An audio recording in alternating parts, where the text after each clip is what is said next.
You are very beautiful, Morrigan. Tell me something I do not know. But you are always dressed in such rags. It suits you, I suppose. A little tear here, a little rip there to show some skin. I understand. You understand I lived in a forest, I hope? Maybe we could get you in a nice dress one day. Silk.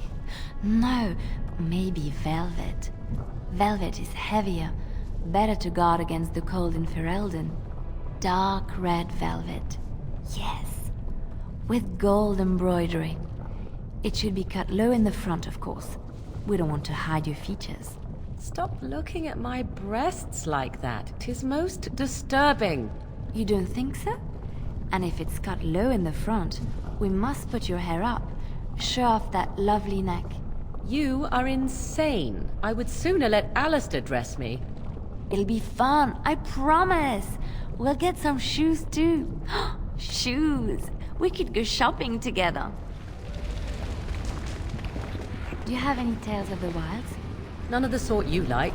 No princesses in tall towers or knights throwing themselves at whole armies. That's not all I like. Do you want tales of the chastened wilders who dwell in the marsh? Do you want to hear of the slow deaths they inflict on their enemies? Perhaps a tale of the poisonous creatures of the wilds that lay their eggs on your skin so their young may eat you alive when hatched?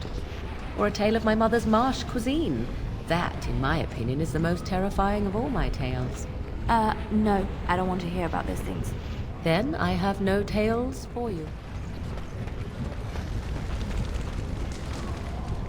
I imagine you have already composed a suitable ballad to commemorate the events at Redcliffe, Leliana.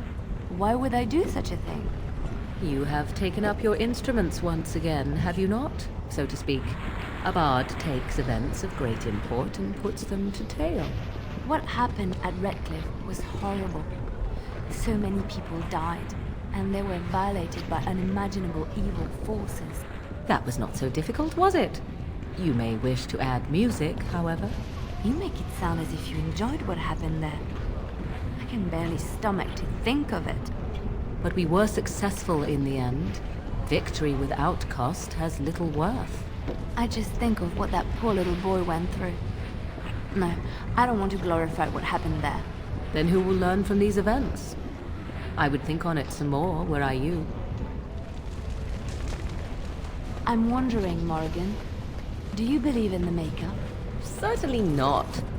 I've no primitive fear of the moon, such that I must place my faith in tales so that I may sleep at night. But this can't all be an accident. Spirits, magic, all these wondrous things around us, both dark and light. You know these things exist. The fact of their existence does not presuppose an intelligent design by some absentee father figure. So it is all random then. A happy coincidence that we are all here. Attempting to impose order over chaos is futile. Nature is, by its very nature, chaotic. I don't believe that.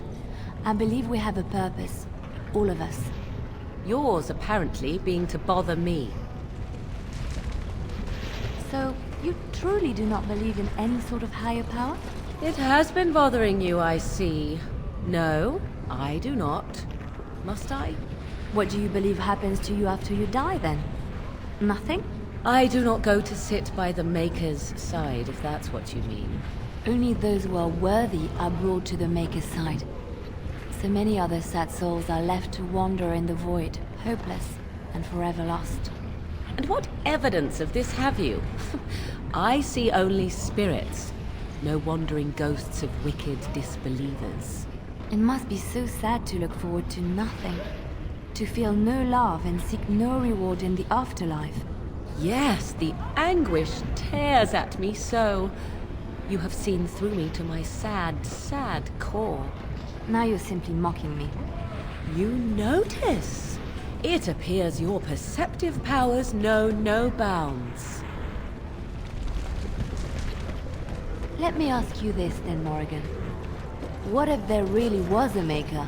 Then I would wonder why he has abandoned his creation. It seems terribly irresponsible of him. He left us because we were determined to make our own way, even if we hurt ourselves. and he could not bear to watch. But how do you know? You cannot ask him this. Perhaps he has gone to a new creation elsewhere and abandoned this as a dismal failure best forgotten. I do not need to know, because I have faith. I believe in him and feel his hope and his love. Faith. How quickly those who have no answers invoke that word. How can someone who practices magic have so little capacity to believe in that which he cannot see? Magic is real. I can touch it and command it, and I need no faith for it to fill me up inside. If you were looking for your higher power, there it is. But only if you can control it. I do not envy the loneliness you must feel at times, Morrigan. Leave me be. Loneliness would be preferred to this endless chatter. So I see you are quite the little deceiver after all. Finally decided to gloat, have you? It simply suits my view of the Chantry that one of their devoted sisters should turn out to be so full of hypocrisy. There are good people in the Chantry. Many good people who are just there to help others.